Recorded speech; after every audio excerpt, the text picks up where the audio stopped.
Olá. Depois de definido propriamente o fascismo, de maneira geral, como categoria política e histórica, é importante conhecer um pouco do seu desenvolvimento no país em que ele primeiramente se apresentou, no caso a Itália. É importante notar que no pós-Primeira Guerra Mundial, a Itália se coloca numa posição de vencida entre os vencedores, ou como também se colocou dentro da propaganda italiana, tudo uma vitória mutilada. Se não me engano, essa propaganda, inclusive, foi obra do Danuzio, que vai ser um importante poeta aí para o movimento fascista. Mas tratava-se então dessa situação de insatisfação italiana com o acordo de depois da Primeira Guerra Mundial. Como sabemos, na Primeira Guerra, no pré-Primeira Guerra Mundial, a Itália conformava a assim chamada Tríplice Aliança, junto com o Império Austro-Húngaro e junto com o Império Prussiano. Só que, tão logo eclodiu o elemento da guerra, a Itália debandou para o campo da Tríplice Entente, dadas as negociações que já vinha enfim, conduzindo com a França há um tempo. Então, em 1915, diante das promessas por parte da Tríplice Entente de recompensar bem a Itália, no caso dela se juntar à Tríplice Entente e não manter os seus acordos com a Tríplice Aliança, como antes estava colocado, a Itália preferiu esse acordo com a Tríplice Entente.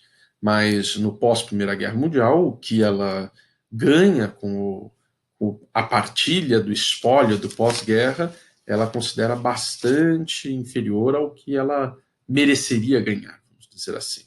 Né?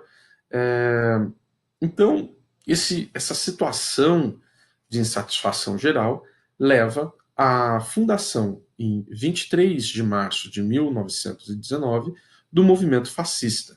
Né? Esse movimento fascista, de início, ele contava com uma composição altamente heterogênea, eram diversos grupos políticos e ideológicos que compunham este movimento fascista, né? E eles reuniram todos na Praça de San Sepolcro, lá em Milão. Né? E aí, a partir desse encontro em San Sepolcro, há o início propriamente deste movimento fascista. Né? No campo vão aparecer as primeiras milícias propriamente ligadas ao fascismo, que são as esquadre armadas, né? Que são os esquadristas depois. E aos fascistas, né? E não só aos fascistas, como as esquadras, aderiram os spostati, que são assim como eles chamavam os desqualificados, né? A pequena burguesia, enfim, outros grupos, né? Mas esses grupos de classe média para proletariado, enfim, que vão aderir propriamente ao esquadrismo. Né?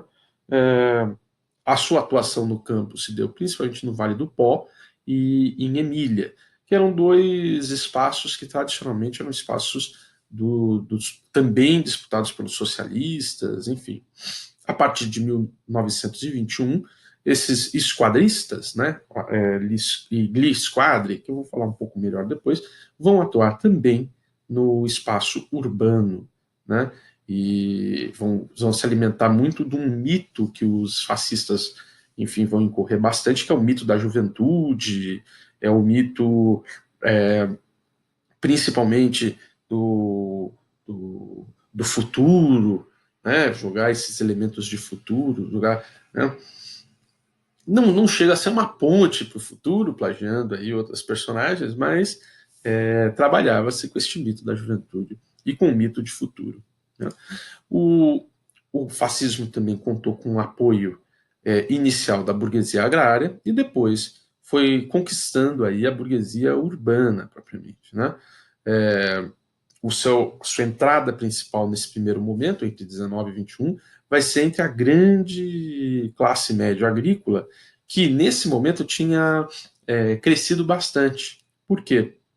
Houve um aumento da quantidade de pequenas e médias propriedades no espaço italiano, principalmente no pós-guerra, em que, em consequência, né, de um processo acelerado aí de crise desse pós-Primeira Guerra, e em consequência também de um medo em relação aos bolcheviques e uma eventual revolução russa, houve a desagregação da grande propriedade. Então, dessa desagregação da grande propriedade, nasceram, dadas essas propriedades sendo redistribuídas, nasceram esses pequenos proprietários, esses médios proprietários, que em grande medida vão apoiar as bandeiras propriamente levadas a cabo, defendidas pelos fascistas. Né? Houve, como foi colocado, uma considerável quantidade de jovens no movimento fascista, né? E cerca de 25% do grupo, né, tinha essa composição mais jovem, né?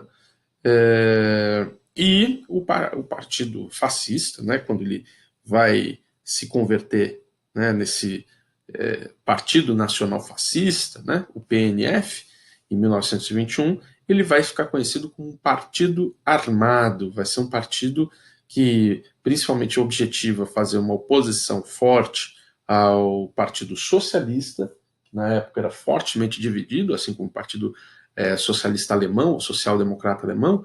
Existia uma ala mais progressista, uma ala inclusive revolucionária, e uma outra ala bem reacionária, né? Mas não era só em duas alas que se dividia o Partido Socialista, e eu vou falar mais sobre isso depois. No caso do Partido Popular, era um partido popular da democracia cristã. Então, ele era liderado por um sujeito chamado Dom Sturzo, e na avaliação, por exemplo, de José Carlos Mariátegui, que foi a personagem que trouxe o marxismo para a América Latina, um peruano, que tem como uma obra central Siete Ensaios de la Realidad Peruana, o Mariátegui, ele faz a seguinte avaliação, quando ele estava como correspondente lá na Itália. Ele faz a avaliação de que foi muito inteligente a jogada do Dom Sturzo, que é o fundador do partido, desse partido que é o Partido Popular, né? Porque ele percebeu que um partido de ideologia cristã, ligado ao cristianismo, mas que tivesse bases fortemente conservadoras naquele contexto, que era um contexto de profunda crise por parte da propriedade agrária, o surgimento da pequena burguesia, principalmente essa pequena burguesia agrária ligada a essa reforma agrária, né, que ocorreu na Itália, essa distribuição agrária. Este crescimento aí dessas massas trabalhadoras também em decorrência da Revolução Industrial, que, enfim, desenvolve o elemento das cidades, não dava mais para ele desenvolver um partido religioso, conservador do velho tipo. Então, o Dom Sturzo foi muito hábil, foi muito inteligente ao desenvolver um partido cristão que tinha uma perspectiva mais social ou até democrática, né? Então, o Mariátegui faz essa avaliação sobre este Dom Sturzo, né? Bom, o fascismo, de acordo com o que diz Emílio Gentili, ele emerge de um cadinho de mitos e de agrupamentos. Ele nasce como um movimento antipartido, ou seja, ele tem essa retórica fortemente antipartido, né, com um forte apelo à juventude e à classe média, nacionalista, anticapitalista e anticomunista. É assim que nasce, então, essas são as principais bases ideológicas dos fascistas. Embora seja importante dizer, e Palmiro Togliatti bate muito nessa questão, que esse não dá para se definir que haveria uma ideologia prévia na questão do fascismo, né? Que haveria um plano desde de antemão realizado. Não, o fascismo ele foi se alterando conforme a correlação de forças. Ele assumia suas feições tanto pela situação econômica, fosse ela adversa, fosse ela favorável, mas no caso ele assumiu aquelas funções diante de uma situação de crise que acometeu a Itália no pós-1918, né, o pós-Primeira Guerra Mundial, e ele também assumia suas feições de acordo com a maior ou menor atuação do movimento de massas. Então, esses dois elementos vão ser centrais para uma atuação mais ou menos ativa do fascismo, né? Então, suas posições costumavam ser normalmente reações ao movimento de massa, né? Então, se ele nasce dessa forma, ele nasce dentro daquele contexto. Claro que algumas dessas coisas são pressupostos básicos do fascismo, como o elemento nacionalista, o elemento anticomunista, tudo, mas essa retórica anticapitalista, né? Essa retórica também bastante voltada aí para esse conjunto de mitos e agrupamentos, sem uma firmeza ali num princípio ou no outro, ainda revela o seu estágio inicial. A massa era, para o fascismo, um material humano que podia ser plasmado através da sugestão do mito e da força coesiva da organização. Então, isso aí são elementos que o Emílio Gentili fala ao analisar o fascismo. O Emílio Gentili é um teórico italiano, né? Bom, por um outro lado, deve-se considerar o seguinte: como é que estava o desenvolvimento da luta de classes na Itália, de maneira geral. Né? A gente falou do Partido Socialista. O Partido Socialista era um partido bem importante. Né? O Partido Socialista, por exemplo, ele teve profundas contradições internas. Né? Principalmente porque, dentro deste Partido Socialista, havia uma divisão em 4 tendências. Uma tendência que é considerada a tendência integralista, que seria algo próximo aí ao catolicismo, algo próximo ao cristianismo, de maneira geral, não confundir com o integralismo que ocorre no Brasil, liderado por Plínio Salgado, este sim de forte caráter fascista, né? Então, houve essas 4 tendências integralistas, a tendência mais reacionária, né, que tinha à frente, por exemplo, nomes como Turati, nomes que rechaçavam, por exemplo, a Revolução Russa e, ao mesmo tempo, fechavam com fazer acordos com a burguesia, fosse essa burguesia qual fosse. Né? Uma tendência realmente mais sindicalista, que tinha uma atuação muito mais voltada à questão sindical, e uma outra bem mais revolucionária. Inclusive, dentro dessas diversas tendências, o Partido Socialista, num determinado momento, foi chamado por Moscou para a Terceira Internacional. E levou um pito em Moscou. Né? Levou esse pito em Moscou porque ainda abrigava dentro das suas bases esses grupos mais reacionários. Né? Então, o Moscou estava defendendo fortemente a atuação de partidos de quadros. Não poderiam ser esses partidos aí de massas, que tinham várias tendências, tudo. Então, Moscou deu um pito lá no Partido Socialista. Uma parcela racha com o Partido e funda o Partido Comunista, efetivamente, com uma ligação vinculada diretamente a Moscou. O Partido Socialista continua com essa vinculação com Moscou, mas com o compromisso de expulsar os reacionários. E claro que houve também tendências centristas e tendências reacionárias. Tendências centristas do deixa disso, né? A galera da conciliação, a turminha que normalmente fala, não, é melhor que estejamos juntos, enfim, independentemente da linha político-partidária, e a turma reacionária, efetivamente, que defendia a mesma posição, de se manterem no Partido Socialista. Então, nesse primeiro momento, o Partido Socialista não foi de todo expulso da Terceira Internacional. Né? Mas já houve aí a consolidação do Partido Comunista Italiano, né? em oposição a esse abrigo das forças mais, digamos, reacionárias. Né? Mas, enfim, que é importante se colocar. Primeiro, os planos da burguesia italiana. A burguesia italiana ela vai fechar com o fascismo em 22, com certeza. Mas ela não começou já fechando com o fascismo. Ela tentou alguns planos, né? Ela também não tinha muita dimensão para onde ia o fascismo, já sabia que era um movimento de extrema-direita, enfim, mas não tinha muita dimensão sobre esse fenômeno.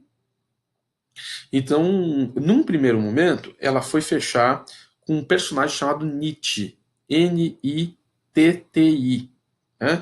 Era um representante do capital financeiro, um legítimo representante da burguesia italiana, enfim, e, ao mesmo tempo, um defensor de um profundo programa democrático para a Itália. Né? Então, é curioso, né, porque esse programa democrático dado de uma profunda demagogia social que esse Nietzsche queria fazer. Né? E então ele aceitava uma política de combinação, de articulação entre os partidos socialista e o Partido Popular. Né? O Nietzsche estaria ali como essa figura que queria ser ali o conciliador entre os partidos. Né? Qual foi o problema? Né? Essas concessões, enfim, não foram suficientes. Né? O fracasso deste primeiro plano, que é o plano de Nietzsche e tal, é que os proletários e os camponeses ao sul do Mezzogiorno, né? Então esses camponeses do Mezzogiorno colocaram-se a questão do poder e a ocupação de terras. Neste momento também está em franco desenvolvimento, ainda mais inspirado pela Revolução Bolchevique, pela Revolução Leninista, enfim, está em movimento a classe trabalhadora. Né? Então, vemos, por exemplo, greves, a Confederação Geral dos Trabalhadores. Né? Então, o crescimento do movimento trabalhista ocorreu como nunca nesse período. Né? E não só. O movimento socialista foi ficando cada vez mais forte a ponto de desembocar no Partido Comunista Italiano, como já foi comentado, e esse Partido Comunista Italiano contava com a atuação das assim chamadas Ligas Vermelhas, que seriam esses espaços aí de luta por reforma agrária, que seriam espaços de luta aí por processos mais profundos. Né? Não por um acaso, o plano do Nietzsche não dá certo. Né? A classe trabalhadora se colocando a questão do poder e a classe trabalhadora ocupando cada vez mais terras vai pôr, por fim, essa aliança entre burguesia e proletariado, que, afinal de contas, é uma aliança impossível. Né? As eleições de 1919 conferem 2% dos votos para os fascistas, ou seja, foi um grande fracasso. Então, os fascistas, a partir das eleições de 19, percebem que eles não podem continuar no âmbito do movimento. E aí eles têm que fundar o PNF, né, que é o Partido Nacional Fascista. Então, veja que aí é nesse momento, enfim, que também se constatam alguns elementos que vão permitir que os fascistas desenvolvam a sua base miliciana, né? As esquadras, os esquadri, que foi um movimento armado, organizado militarmente, dedicado à obra de destruição terrorista das organizações socialistas e, posteriormente, das organizações católicas. Né?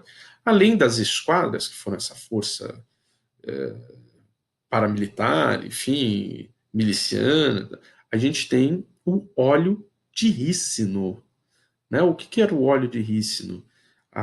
O óleo de rícino era dado para os militantes socialistas, trabalhistas, sindicalistas, comunistas, enfim, e afinal de contas, esses esquadristas pegavam o óleo de rícino e obrigavam as pessoas a beber. O óleo de rícino, nessas grandes quantidades, tinha um poder laxativo de tal tamanho que a pessoa morria de tanto defecar. Então, essa situação deixava aquelas personagens alvo dessa operação profundamente desmoralizada. Imagina um grande líder popular, um líder social encontrado na rua morto, todo ele cagado. Né? Então, era isso que provocava o óleo de rícino. Eles torturavam a pessoa não dizia nada, ou até poderia dizer, tudo depois falava, volta para tua casa. A pessoa podia sair correndo, mas num determinado momento ela morria. Né? Então, essa entidade dos esquadristas conferiu força e crescimento ao movimento dos fascistas. Né? E aí ela vai se projetar como um efetivo movimento de massas a partir dos anos 1920 e 1921. Né? Mas os esquadristas eles vão perder força propriamente a partir de 26, quando chega Augusto Turati ao secretariado do Partido Nacional Fascista. Então, antes, quando era o secretariado geral de Farinati, eles tiveram um amplo desenvolvimento. A partir de Augusto Turati, não. O Augusto Turati começou a tesourar os grupos esquadristas. Né? Bom, a burguesia, ela também, ela vai tentar uma segunda oportunidade, um segundo plano, com um sujeito chamado Giolitti. Né? Então, o primeiro plano foi com esse Nietzsche, e agora com o Giolitti, Giolitti. Esse sujeito era um velho estadista da burguesia, né? E ele chegaria ao poder justamente diante do fracasso de Nietzsche, da política de Nietzsche, do plano de Nietzsche de um lado capital financeiro e do outro lado democracia. Né? Entre 1921 e 1922, ele vai começar a defender um programa político de colaboração parlamentar com as velhas forças reacionárias, com a burguesia tradicional fascista, né? E com, inclusive, a ala direita dos socialistas. E essa ala direita, com alguns personagens, como inclusive outro Turati, né? Eu não me lembro o primeiro nome dele, mas esse Turati não é o mesmo do Augusto Turati aqui do Partido Nacional Fascista, mas esse outro Turati, ele vai ser desses setores mais reacionários do Partido Socialista Italiano. Né? E aí, por conta disso, esses setores eles tentam, então, eles convocam então uma conversa. Qual que foi o problema desta vez? Né? Esse pacto de pacificação ele vai ser profundamente minado pelos proprietários, enfim, pelos grandes senhores de terras e pelos proprietários de indústrias. Né? Essa ala direita dos socialistas, apesar de aceitar o acordo com os fascistas, aceitar o pacto de participação, no momento em que esse acordo vai ser efetivado, vai ser firmado efetivamente, os proprietários minam este acordo, né? E o Turati, quando ele vai propriamente se reunir já junto com o pessoal enfim, que estava por trás desse pacto, essa direita socialista estava desmoralizada entre os seus correligionários partidários, porque ela aceitou fazer um acordo completamente complicado com os setores mais conservadores, não necessariamente os fascistas, mas poderia ter um que outro, mas principalmente os setores da burguesia tradicional, e, por um outro lado, esse enfim, o Turati, quando chega lá, ele.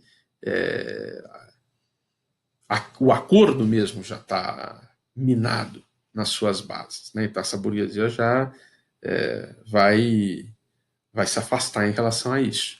Então, no momento em que ocorre a marcha sobre Roma, em outubro de 22, que os camisas negras liderados pelo Mussolini, eles são chamados camisas negras porque eram pessoas que andaram ali sobre a via de Roma, né, sobre as vias, pode ser a via del Corso, enfim, mas as vias centrais de Roma, com uma camisa de uma mesma cor. E não era o amarelo, era preto. Né?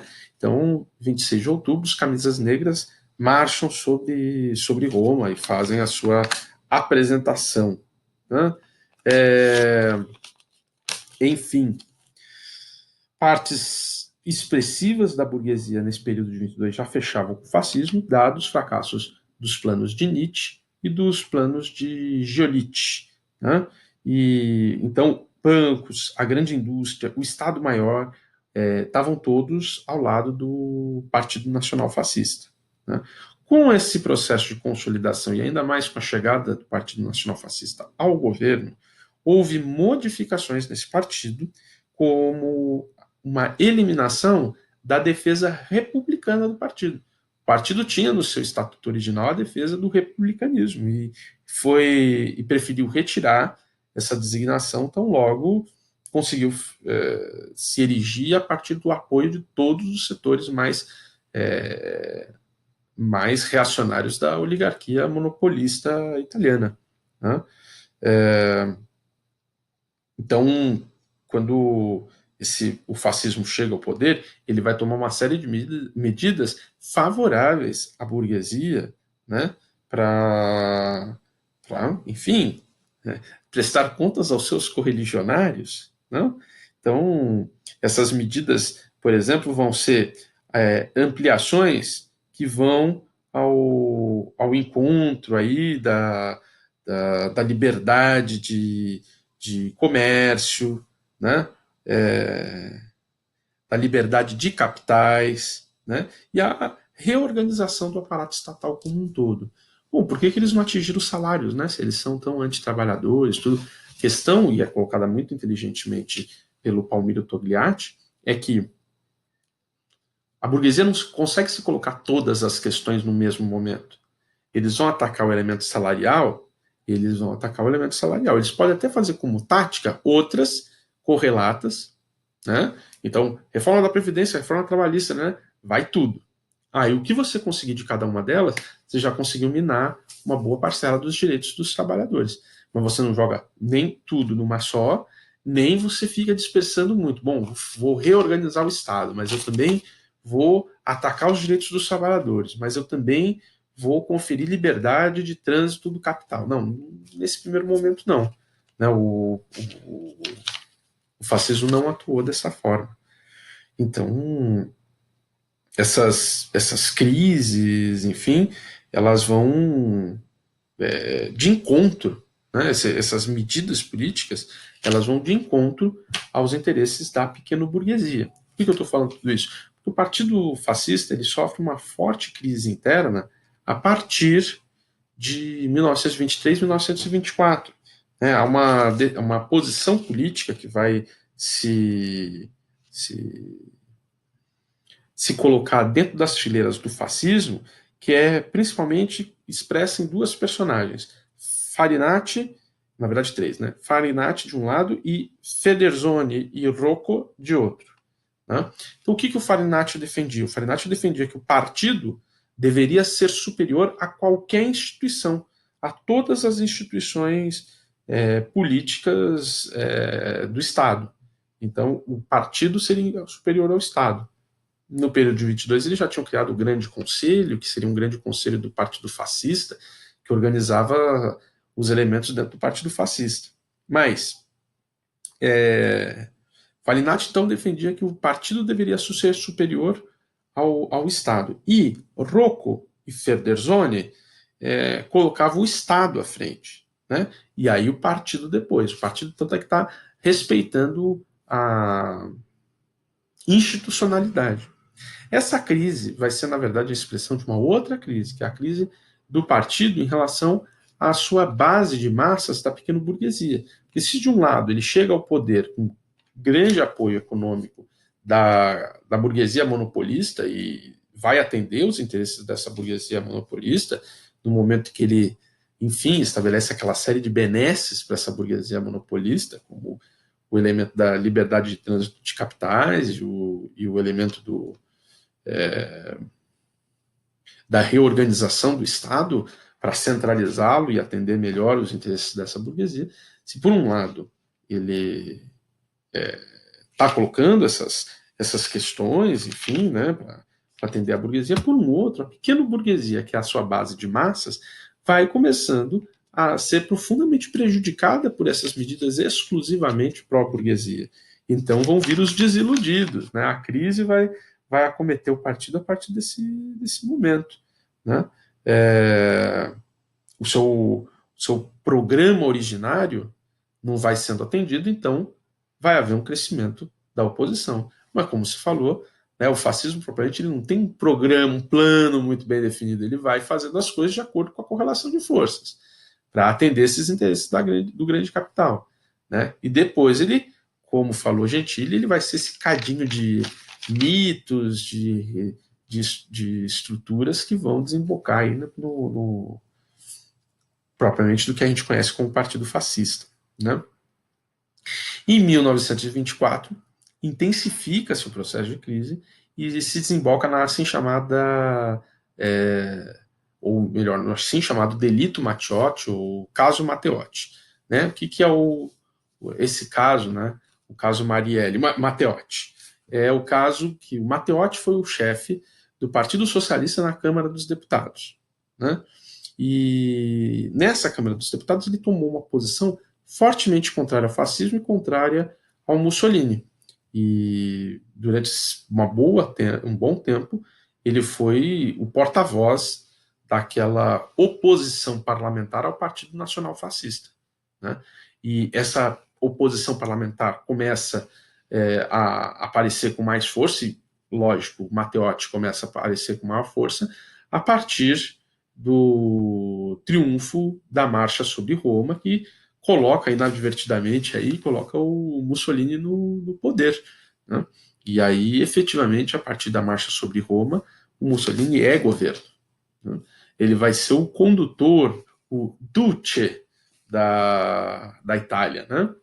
E aí, em 30 de maio de 24, Matteotti vai tomar a palavra na Câmara para analisar as eleições que tinham sido celebradas no dia 6 de abril, e nas quais o próprio Matteotti tinha sido eleito, né? Curioso a respeito dessas eleições é que Matteotti começa a dizer as diversas irregularidades e o sistema fortemente fraudulento pelo qual o partido fascista conseguiu angariar grande parte dos votos, né? E enquanto uma boa parte, né? Aqui foi comida a palavra, né? Enquanto da bancada fascista, agora entendi.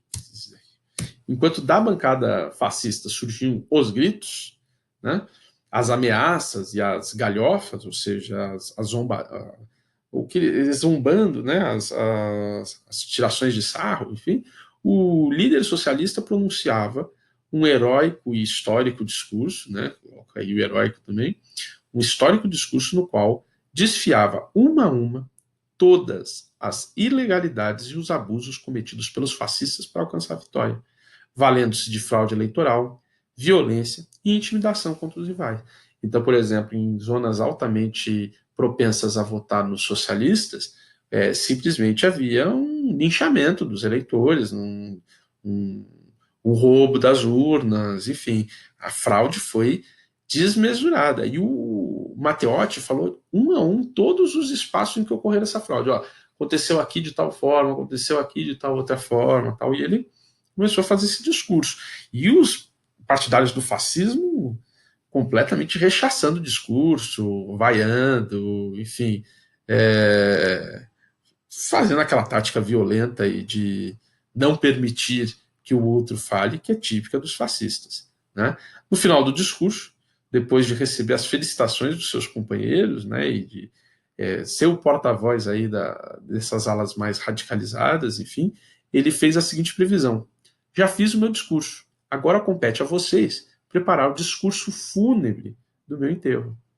Matteotti foi sequestrado por milicianos fascistas no dia 10 de junho, na cidade de Roma. E seu corpo foi encontrado em estado de decomposição no dia 16 de agosto, num bosque a 25 quilômetros aos arredores da capital, né? Então, isso intensifica aquela crise interna do partido fascista que foi mencionada, né? Aqui, a crise política interna ela vai ser profunda e o partido vai exigir uma reconstrução político-partidária com o secretário do Partido Nacional Fascista chamado Roberto Farinati, né? Esse Roberto Farinati se compromete aí efetivamente a reconstrução do partido, ele que era tão favorável ao partido acima do Estado, né? Qual que foi uma questão que ocorreu aqui também, né? É, esse, esse partido, propriamente, né? O Mussolini, o Partido Fascista, poderiam ter sido rapidamente dissolvidos em 1924, mas a burguesia italiana preferiu permanecer com Mussolini.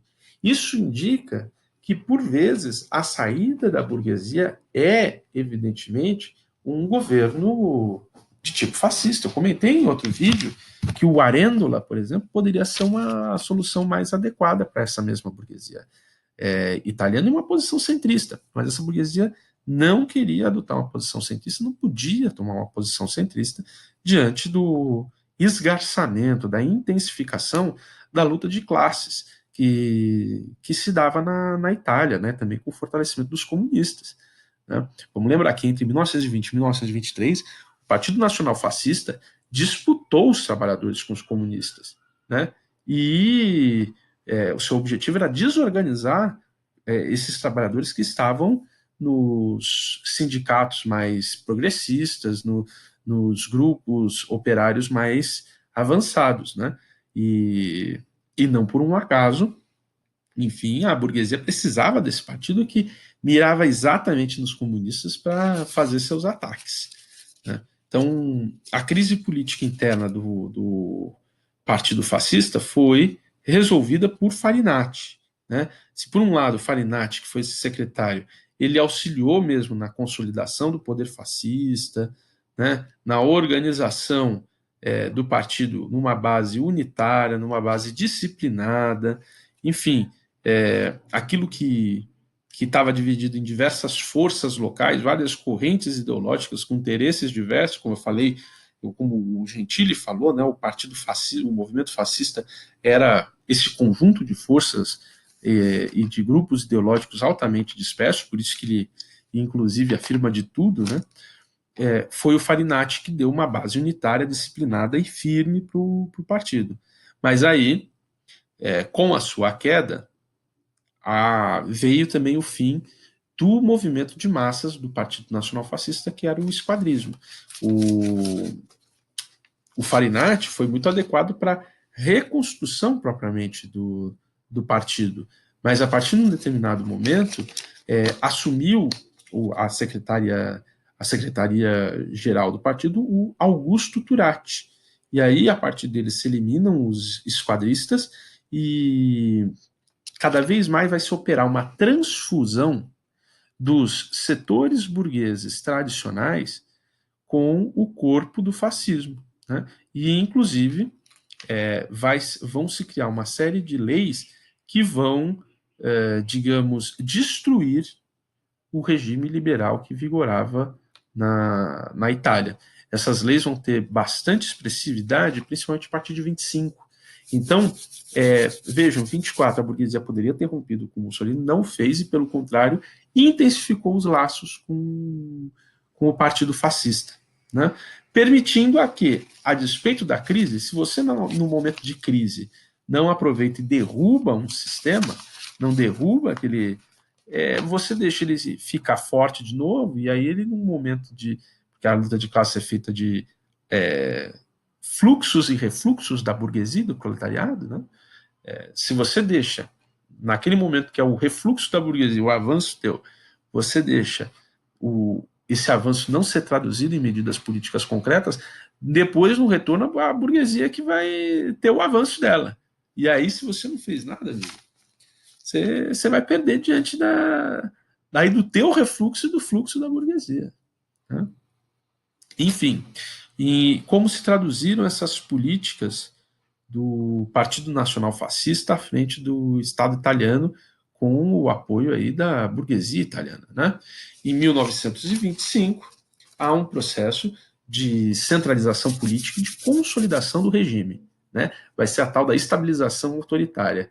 Então, se de 22 a 25 tentou se estabelecer o fascismo sem propriamente uma ditadura muito reacionária, não uma ditadura muito reacionária, o fascismo já é reacionário, mas sem o estabelecimento de uma ditadura, de um processo centralizador, de uma coisa que acabasse com as instituições estatais, a partir de 25 começam a se produzir as diversas medidas, tanto antitrabalhistas como a favor de um Estado altamente centralizado e altamente ditatorial. Vamos lá. O que eles vão fazer? Eles vão dissolver as organizações consideradas subversivas, principalmente ligadas aos movimentos de massa trabalhadora ou de movimento de massa camponesa, né? Fechamento dos clubes de oposição e proibição dos partidos antifascistas e ampliação da censura. Tudo isso sob as falas de Mussolini de que os comunistas, os socialistas seriam uma atuação aí da União Soviética dentro da Itália, seriam então uma intervenção e que deveriam ser eliminados como tais, que o Mussolini mesmo sofreu muitos ataques indevidos em razão do caso Matteotti e tudo, e que foram muito injustos com o Mussolini e tal, né? E aí, com isso, ele conseguiu, com esse discurso aí, ele conseguiu avançar sobre os grupos opositores a ele, particularmente os grupos de classe trabalhadora. Tá?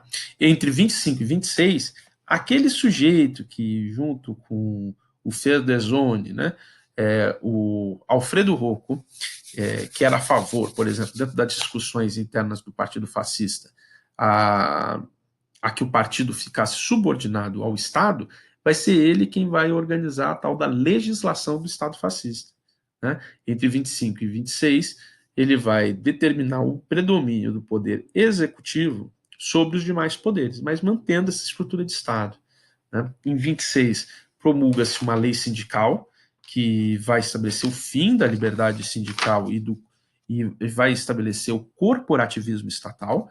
Né? Então, o Estado é visto como um corpo, e então aqueles que querem se sindicalizar entrem no Ministério das Corporações, enfim, aliás, aqueles que fossem sindicalizados ao Partido Fascista normalmente tinham prevalência, predominância para conseguir empregos. Então, muitas pessoas entraram no Partido Fascista. Isso não significava que o partido tinha tantos adeptos, porque o entrar no partido era muito mais um mecanismo para lograr um emprego do que propriamente por uma convicção ideológica, enfim. Então, o partido teve uma explosão em termos de números de adeptos, mas, em grande medida, esses números eles são falsos para expressar a real base de apoio do Partido Fascista. Né?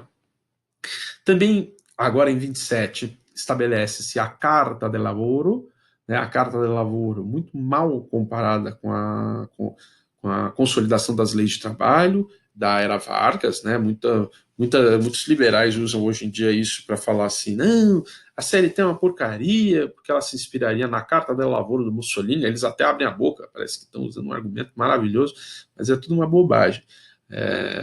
Há uma teórica da Unicamp que explica muito bem as origens da CLT brasileira, e a gente tem que defender a CLT hoje completamente aos frangalhos. Né? Então, a Carta del Lavoro era a legislação fascista que meio que dava a conformação legal daquele Estado corporativista que tinha se estabelecido para os sindicatos.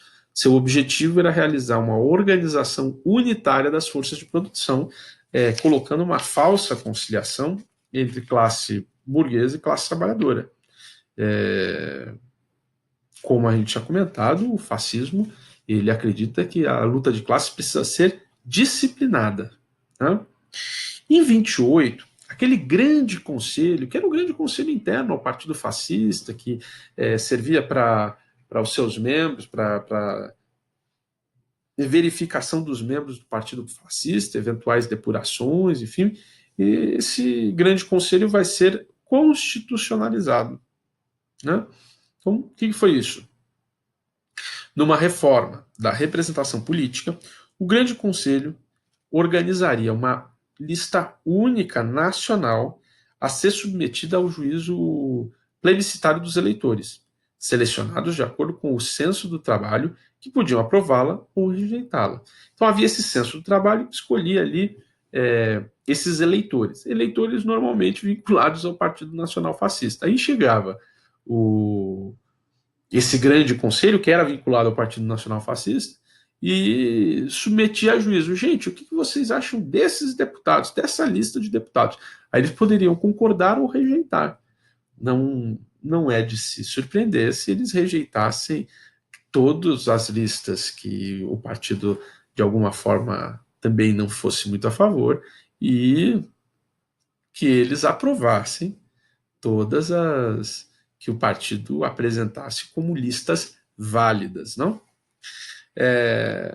Tratava-se de uma anomalia no ordenamento do Estado, né? Porque como o Grande Conselho era um órgão do Partido Nacional Fascista, está se realmente vinculando o Estado com o partido, mas ainda mantendo uma aparência de institucionalidade e constitucionalidade do Estado.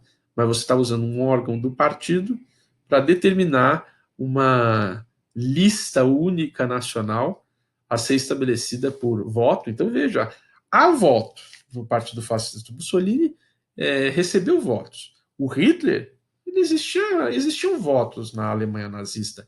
Voto não é sinônimo de democracia. Não é porque um país tem o direito ao voto que ele é um país democrático. A gente está vendo aqui um exemplo. Né? A partir do dia 9 de dezembro de 28, esse grande conselho vai se tornar um órgão supremo que coordenava e integrava todas as atividades do regime, subordinado de fato ao chefe do governo e ao duce do fascismo, o Mussolini. Né? Vamos lembrar que Mussolini ele foi uma figura muito importante, mas no início do movimento fascista, quando esse movimento era uma série de grupos, enfim, ele não era o mais importante. Tinha a sua importância, claro, né? E depois foi ter o seu destaque, mas ele não era o sujeito mais importante. Depois ele foi se tornando praticamente a figura única do fascismo, e com quem a gente associa diretamente o fascismo. Né? Em 24 de março de 29, vejam a democracia de novo, né? Há um plebiscito, e aí então se dá uma legitimidade formal a esse novo regime, né? E a maior parte, a maioria esmagadora dos eleitores vai aprovar, né, aquele regime. Ah, então se aprovou, então é porque é democrático, então tá bem. Né? Então começa a defender essa tese aí, cara. Né?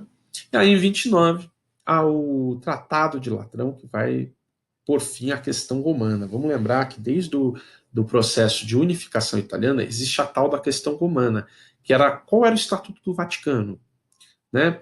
Então o Vaticano ficava lá, ele não queria aceitar ser subordinado por Roma e prestar contas a Roma, e ao mesmo tempo o papado começa a entrar em choque com o Estado italiano, e vice-versa. O Estado italiano também começa a entrar em choque com o papado.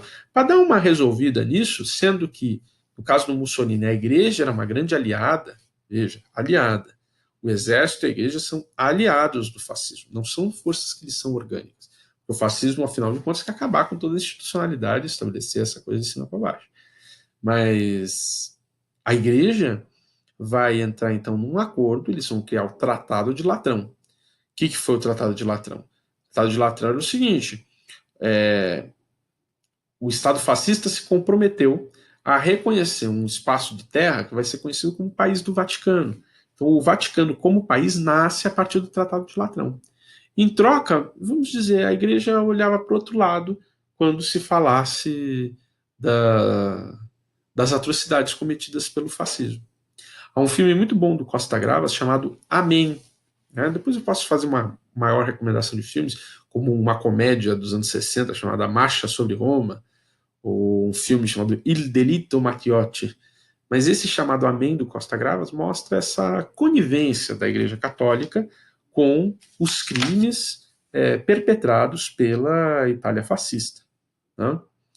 Bem, nos anos 30, o secretário Achille Starace, né, que vai ser o secretário do partido entre 31 e 39, vai ampliar a presença do Partido Nacional Fascista na sociedade. Né? Veja que os anos 30 são um contexto do quê? Contexto do pós crise de 1929 e um contexto também de ascensão do nazifascismo na Alemanha. Então, a partir de 33, esse fascismo ele vai ganhar muita força também ali na Itália. Né? Então, é um momento da contraofensiva. Né? Esse secretário Achille Starace vai ampliar a presença do Partido Nacional Fascista na sociedade. Né? E o número de suas instituições e organizações, principalmente no setor das organizações juvenis. Lembre-se, o Partido Fascista, né, ele se vale fortemente desta base juvenil para criar desde cedo o jovem fascista, enfim. Né, então, e por meio de formas cada vez mais sofisticadas de rituais em massa, o partido buscou fascistizar os costumes e o comportamento público da vida social. É nesse momento que ele vai entrar em choque com a igreja um pouco. Né? Porque, veja, ele vai assumir uma função de instituição religiosa, quase colocando um culto de adoração à figura do Duce. Né? O culto político ao próprio fascismo e uma adoração à figura do Duce. Né?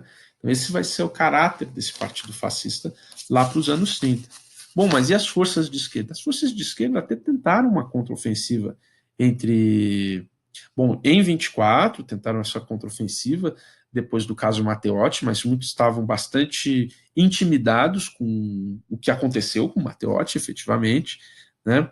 E em 1925 e 26, o Partido Comunista vai à ofensiva, né? Mas a burguesia estava fortemente coesa com o fascismo, e o fascismo também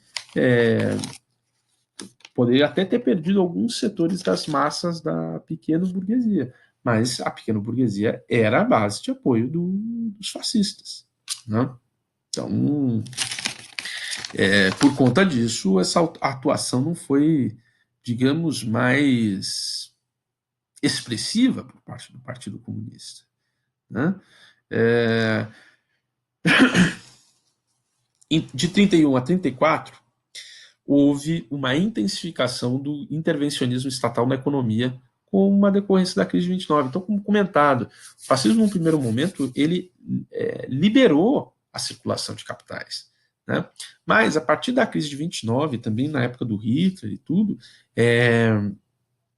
o fascismo começa a ter uma intervenção maior na economia dentro daquela perspectiva da burguesia de fazer uma intervenção unitária entre o Estado e a própria burguesia monopolista.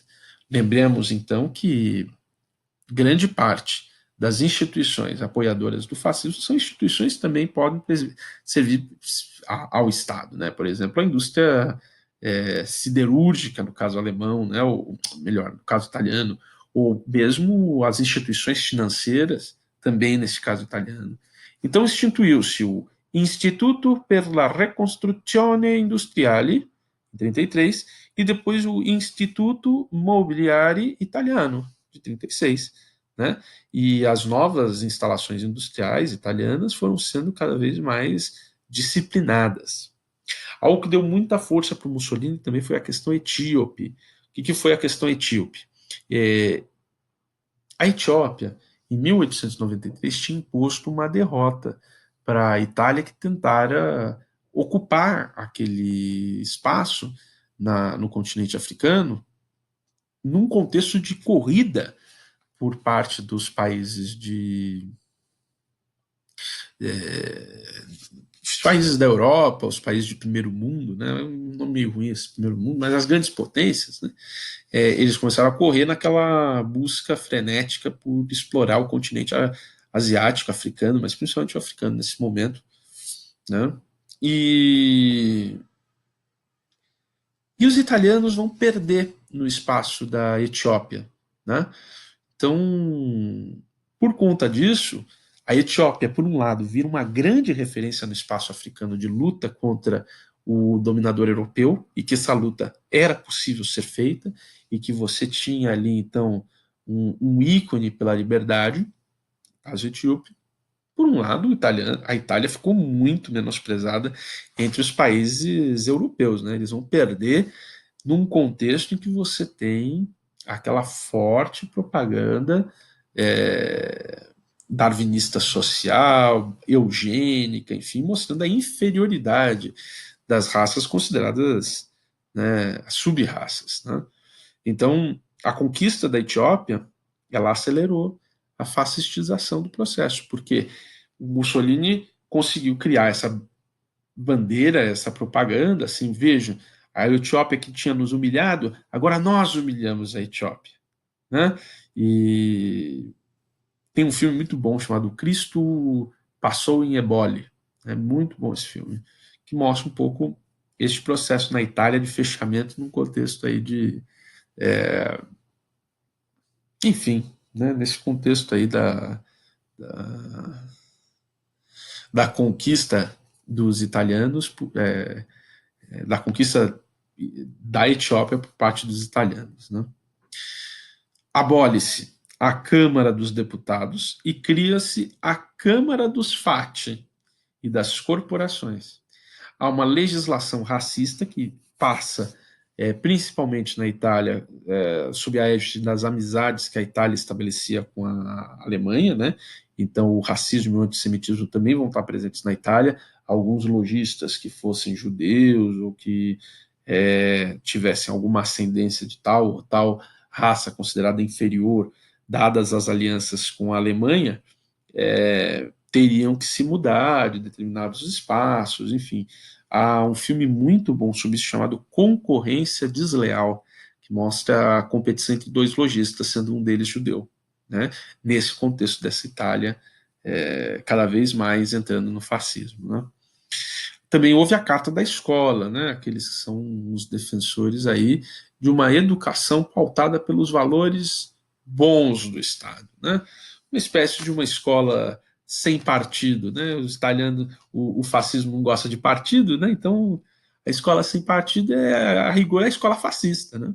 Porque, né, antipartido, enfim.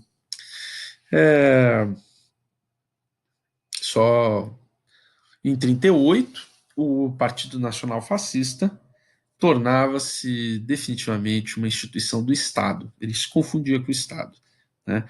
Com essa tarefa de defesa, de potencialização da Revolução Fascista e educação política dos italianos. Então, veja, tudo, afinal de contas, quando você defende o antipartidarismo, ainda mais você sendo de determinadas posições políticas, você está defendendo um partido. Só não está falando que está fazendo isso. Como todo fascista está enganando as pessoas, né? Na Gibi. Mas, enfim, claro que houve uma resistência antifascista, houve uma resistência lá na Itália, que se constituiu a partir de 1929, que foi, nesse 29 houve essa guinada cada vez mais forte do fascismo, principalmente a partir desse secretário do Achille Starace, né? Também do outro lado houve uma resistência muito forte, que foi o grupo Justiça e Liberdade, que teve uma atuação política, recorreu ali à ação armada, enfim, contra o fascismo. Mas o fascismo, assim como o nazismo, vão ser definitivamente eliminados no espaço da Segunda Guerra Mundial, né? Com esse panorama, temos aí completa a questão do fascismo.